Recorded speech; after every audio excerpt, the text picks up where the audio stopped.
Hello student, इस mini concept series में मैं आपको कम्युनिकेशन सिस्टम के अंदर जो एनालॉग कम्युनिकेशन में एम्पलीट्यूड मॉड्यूलेशन चैप्टर है उसमें एक मजेदार कंसेप्ट क्वेश्चन पूछता है हर एग्जाम में, वो है मॉड्यूलेशन इंडेक्स।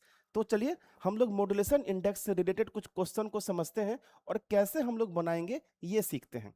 सपोज कीजिए एक क्वेश्चन आपको गिवन है। क्वेश्चन क्या है कि एक एक्स एम ऑफ टी है, एक एम्पलीट्यूड मॉड्यूलेटेड वेव का एक्सप्रेशन गिवन है और एक्सप्रेशन क्या है, कुछ ऐसा है 10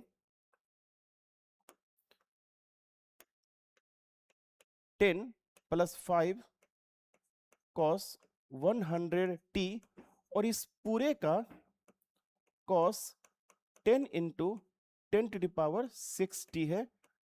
कुछ ऐसा एक्सप्रेशन गिवन है। सपोज कीजिए कि मैं एक दूसरा एक्सप्रेशन लेता हूं और ये एक दूसरा एक्सप्रेशन है x m of t, x m of t this is equal to 10 1 plus 0.5 cos 100 t और ये कॉस 10 इंटू 10⁻⁶ सपोज कीजिए ये दोनों एक्सप्रेशन गिवन है और इस वाले एक्सप्रेशन में भी आपसे कह रहा है कि भाई साहब मुझे जरा बताइए इसमें मॉड्यूलेशन इंडेक्स कितना होगा। और दूसरे क्वेश्चन में यहां भी पूछ रहा है कि जरा मुझे बताइए भाई साहब यहां पर मॉड्यूलेशन इंडेक्स कितना है। आप पहले मुझे ये बोलोगे कि सर क्या ही है इसमें, आपने क्या किया, इसमें 10 इस वाले एक्सप्रेशन को इस वाले से लाने के लिए आपने 10 को कॉमन ले लिया है। मैं यही तो आपको बस सिखाना चाहता हूं कि आप ये देखिए कि जो एम्पलीट्यूड मॉड्यूलेटेड वेव है उस एम्पलीट्यूड मॉड्यूलेटेड वेव के इस ब्रैकेट से पहले कुछ है या नहीं है, यही तो मेन कंसेप्ट है। तो कंसेप्ट क्या है, कंसेप्ट ये कहता है कि कहीं भी अगर एक्सप्रेशन गिवन है, कहीं भी अगर आपको एक्सप्रेशन गिवन है एक्स एम ऑफ टी और ये लिखा है ए सी और यहाँ पे सपोज कीजिए कुछ के लिखा है, अगर यहाँ पे कुछ के लिखा है और ये कॉस ओमेगा एम टी है और ये यहाँ पे कॉस ओमेगा सी टी है। सो इसमें यह बात ध्यान देना है कि यहाँ पे AC को कॉमन नहीं लिया गया है। यदि AC को बाहर नहीं रखा गया है सो ये बात आप अपने दिमाग में बैठा लीजिए कि ये वाला जो टर्म है, ये वाला टर्म हमेशा AM होगा, मतलब amplitude of the message signal होगा। क्लियर है?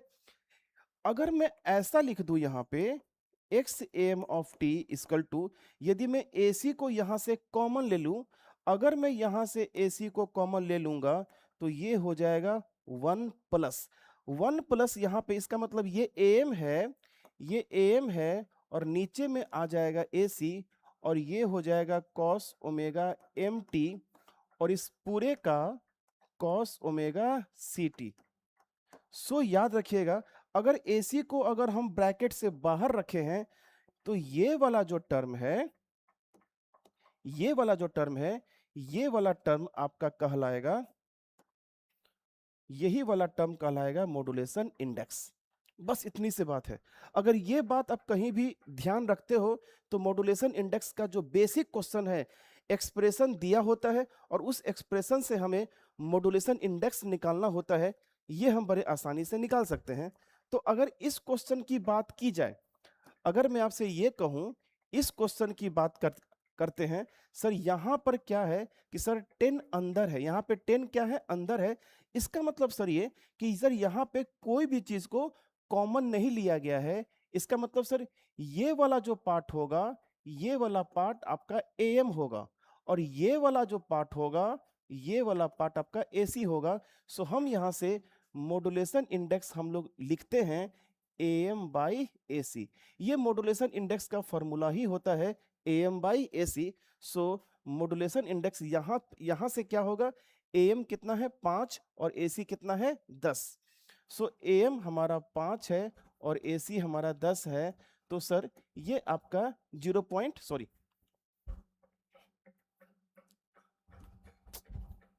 ये आपका आ गया 0.5 आ गया। ठीक है, इस वाले क्वेश्चन में ये 10 को बाहर रखा गया है, ब्रैकेट से बाहर रखा गया है, तो हमें कोई कैलकुलेशन करने की जरूरत नहीं होगी, क्योंकि अगर ब्रैकेट से बाहर रखा गया है तो वो 100% एसी होगा। इसीलिए ये वाला जो पार्ट होगा यही मॉड्यूलेशन इंडेक्स होगा। सो हमें यहाँ पे कोई भी कैलकुलेशन करने की जरूरत नहीं होगी, और हम लोग डायरेक्टली बोलेंगे यही इसका मॉड्यूलेशन इंडेक्स होगा। ये एक छोटा सा कंसेप्ट था जो कि आपके समझने के लिए बहुत इंपॉर्टेंट था। अब दूसरा एक कंसेप्ट आता है मॉड्यूलेशन इंडेक्स के बारे में, और वो पूछता है कैरेक्टरिस्टिक्स पूछता है। कैरेक्टरिस्टिक्स अगर पूछे तो इस बात को आप हमेशा याद रखिएगा कि जो मॉड्यूलेशन इंडेक्स होता है वो हमेशा 0 और 1 के बीच में होता है। 0 भी हो सकता है और 1 भी आपका हो सकता है। यदि मॉड्यूलेशन मॉड्यूलेशन इंडेक्स अगर 1 हुआ, अगर modulation index m equal to 1 हुआ, इसका मतलब हम लोग ये कहेंगे कि 100% मॉड्यूलेशन हो गया, 100% मॉड्यूलेशन हो चुका है। और अगर कहीं पर अगर m इक्वल टू 0 हुआ तो हम कहेंगे कि कुछ भी मॉड्यूलेशन नहीं हुआ, कहीं भी कुछ भी मॉड्यूलेशन नहीं हुआ, मतलब कैरियर सिग्नल का कोई भी कैरेक्टरिस्टिक्स मतलब एम्पलीट्यूड उसका चेंज नहीं हुआ। अगर modulation index m equal to 1 है तो हम ये कहेंगे कि कैरियर सिग्नल का जो एम्पलीट्यूड है वो 100% चेंज हो गया। और m इक्वल टू 0 है तो हम लोग यहाँ पर ये कहेंगे कि कैरियर सिग्नल का एम्पलीट्यूड में कोई भी चेंजेस नहीं हुआ। ये क्लियर है?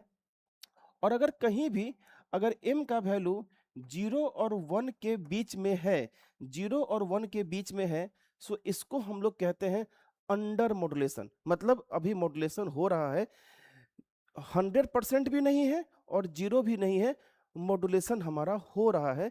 ये हमारा अंडर मॉड्यूलेशन का केस है। लेकिन आपको ध्यान में होना चाहिए कि यदि कहीं पर भी मॉड्यूलेशन इंडेक्स का वैल्यू अगर 1 से ज़्यादा हो जाए, अगर कहीं भी 1 से ज़्यादा हो जाए, इसको हम लोग कहते हैं ओवर मॉड्यूलेशन। और ये ओवर मॉड्यूलेशन कभी भी पॉसिबल नहीं है। अगर कहीं भी ऐसा होता है, इसका मतलब है कि जो दो दो वेवफॉर्म होते हैं वो दोनों के दोनों वेवफॉर्म आपस में ओवरलैप करेंगे।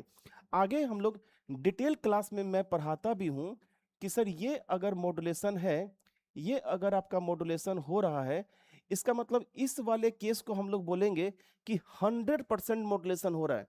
लेकिन जैसे ही m ग्रेटर देन 1 की बात करते हैं तो वहां पर होता क्या है, ये वाला पार्ट कुछ ऊपर चला जाता है और ये वाला पार्ट कुछ नीचे चला जाता है, और ये वाला पार्ट आपका नॉइस क्रिएट कर देता है। तो हम लोग बोलते हैं कि this is the case of over modulation, और ये ओवर मॉड्यूलेशन पॉसिबल नहीं है। इतनी सी बात समझ में आ गई? सो ये एक पहले कैटेगरी का क्वेश्चन है जो आपको एक्सप्रेशन गिवन होता है और फिर हम लोग मॉड्यूलेशन इंडेक्स निकालते हैं। क्लियर है? अब मॉड्यूलेशन इंडेक्स की मदद से ही एक अगला क्वेश्चन होता है जिसे हम लोग बोलते हैं पावर। कितना पावर चाहिए एक एम्पलीट्यूड मॉड्यूलेटेड वेव को किसी भी एंटीना के द्वारा भेजने में? ठीक है, सो इसका जो कंसेप्ट है उसका एक बेसिक सा आंसर होगा कि ये कहलाता है पीटी। पीटी को हम लोग बोलते हैं total transmitted power required by the transmitting antenna to transmit the AM wave. किसी भी एएम वेव को भेजने में एंटीना को कितना पावर रिक्वायरमेंट चाहिए, इसका बस बेसिक सा फॉर्मूला होता है पीसी एम स्क्वायर बाई 2। क्या होता है? P c m square by 2। तो यहां पे जो पीसी है, ये पीसी क्या है? इस पीसी को हम लोग बोलते हैं कैरियर पावर। ये पीसी क्या है? आपका कैरियर पावर। तो आपसे अगर कैरियर पावर पूछता है तो आप क्या करोगे? तो आप करोगे AC स्क्वायर बाई 2। कहीं भी अगर कैरियर सिग्नल का अगर आपको एक्सप्रेशन गिवन है और ये है AC कॉस ओमेगा CT, तो इसका जो कैरियर का जो पावर है वही हमारा पीसी है, और पीसी कितना हो जाएगा? AC square by 2।